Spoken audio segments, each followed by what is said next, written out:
Hey everyone, welcome back. Hope you're having a fantastic day so far. So, President Trump has only been in office for about a month now, but four big changes have already taken place to Social Security. In today's video, we are going to be going over those changes and what they mean for the future. But before we go ahead and dive into it for today, if you would like to receive up to $200 in free stock or $200 in free cash, in a pinned comment below, I will be leaving a link to Robinhood.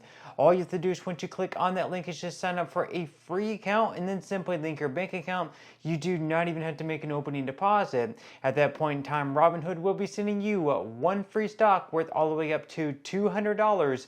And if you'd rather just have the cash, all you have to do is once you receive the free stock is just sell it for what it's worth and then transfer the cash value right back to your bank account.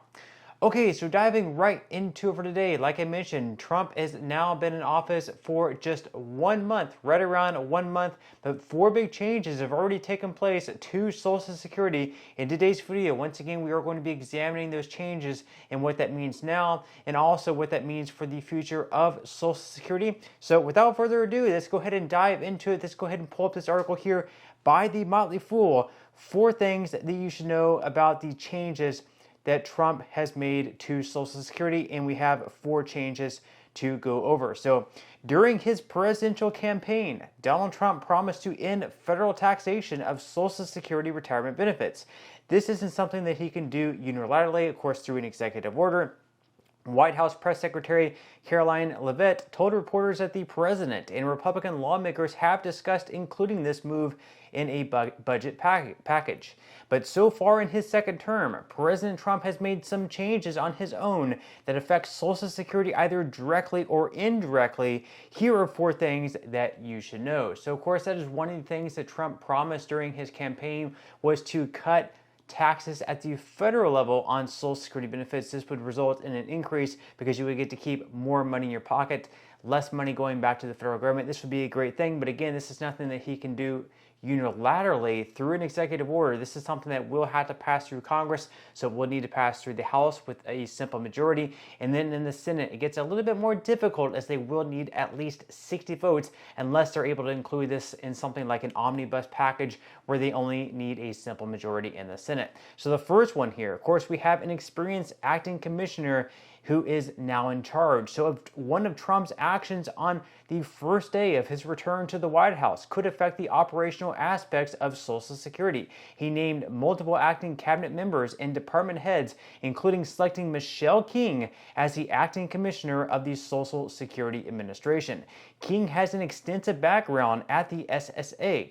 She joined the agency in 1994 as a bilingual claims representative, and through the years, she moved into higher positions. Before being named acting commissioner, she was the deputy commissioner for operations. Now, one of the key tests for her is going to be implementing the Social Security Fairness Act, because that was the recent bill that was signed into law by President Joe Biden shortly before leaving office.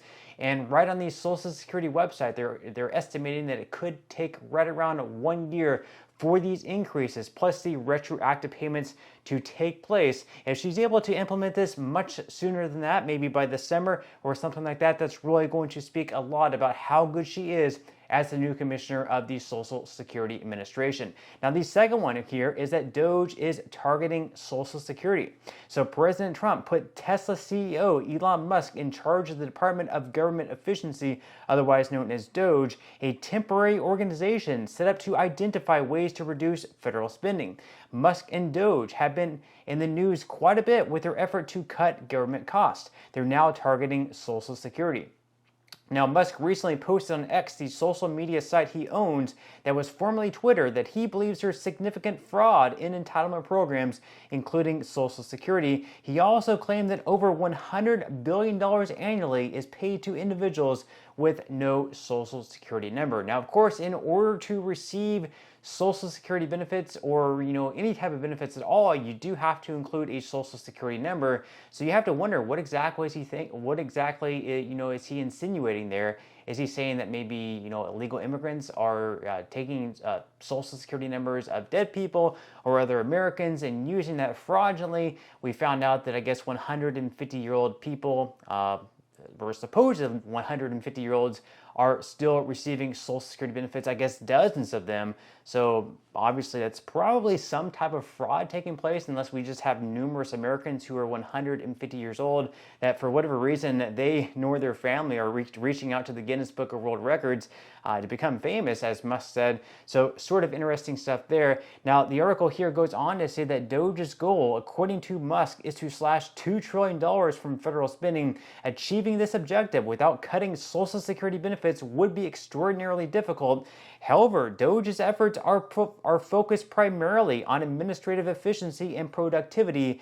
Any Social Security benefit cuts would have to pass Congress and be signed into law by President Trump. And as Trump has mentioned time and time again, he is not going to be cutting Social Security benefits. He's not going to be raising the full retirement age. He's not going to cut it for anyone who is currently receiving Social Security. He says hands off of Social Security. Now, the third one here is that inflation declarations could affect COLA. So Social Security cost of living adjustments are based on inflation.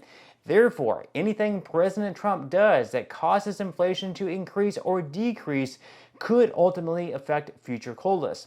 Now, soon after his inauguration on January 20th, 2025, Trump ordered the heads of all federal departments and agencies to, quote, deliver emergency price relief consistent with applicable law to the American people and increase the prosperity of the American worker. But bringing down inflation is easier said than done. It remains to be seen which steps by federal officials will move the needle with inflation and ultimately affect Social Security COLAs. Other moves made by Trump might cause inflation to rise. In particular, he has placed 25% tariffs on all steel and aluminum imports to the U.S. and 10% tariffs on most products imported from China. He has also threatened 25% tariffs on most imports from Canada and Mexico, but temporarily paused their implementation. Many economists think these tariffs will cause inflation to rise, which could lead to higher Social Security COLAs. So, of course, these tariffs more than likely will get passed on to consumers within the United States, which should cause prices to rise. And if we do have more inflation that takes place, of course, it's also going to mean higher cost of living adjustments, which also means the insolvency date for Social Security will speed up as well. Now, the fourth one here is that the immigration crackdown might accelerate Social Security trust funds drawdowns. So the president issued several executive orders related to immigration enforcement. Could these actions affect Social Security? They say perhaps. A significant immigration crackdown would potentially reduce labor supply in some industries. This could lead to higher prices for some products and services, with the resulting inflation affecting Social Security COLAs. Trump's immigration policies might also accelerate the timeline for when the program's trust funds are depleted, which is currently projected to happen in 2035. A study last year by the Nonpartisan Institute on Taxation and Economic Policy found that undocumented immigrants paid $25.7 billion in federal FICA taxes that fund Social Security. So, of course, if we have a lot of deportations that take place and we have these illegal immigrants no longer paying taxes into the trust fund, that, of course, could cause the insolvency date to move up that much further. But at the same time, a lot of illegal immigrants that come over here, they're actually getting paid cash under the table, and they're not paying taxes into the Social Security trust fund. So if they're replaced with Americans that are being paid with a regular paycheck and not cash under the table, and they have to pay taxes into the Social Security trust fund, perhaps we could actually have that number rise, and the insolvency date could actually improve. So that's certainly something to think about as well. Now, they go on here to say that the financial news website Business Insider recently reported that the SSA estimates that the president's plans for mass deportations could reduce Social Security funding by around $20 billion per year.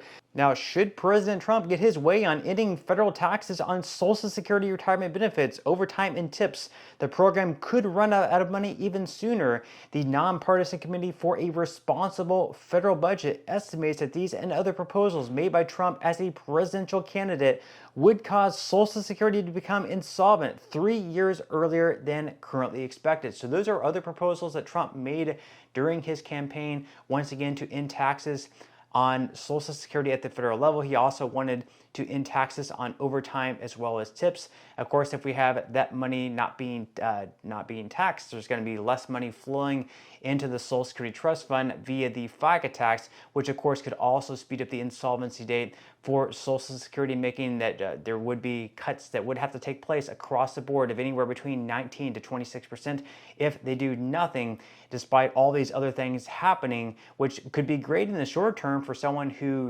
relies a lot of their income on like tips or even overtime, but bad, I guess, in the sort of the medium to long term for people relying on Social Security benefits. But with that said, leave your thoughts and comments below. How do you think Trump is performing so far with Social Security? Do you have faith or trust in him in making sure that Social Security is strong in the long term? Leave your thoughts and comments below. I would definitely love to read them, but that's all we have for today's video, and I will see you in the next one.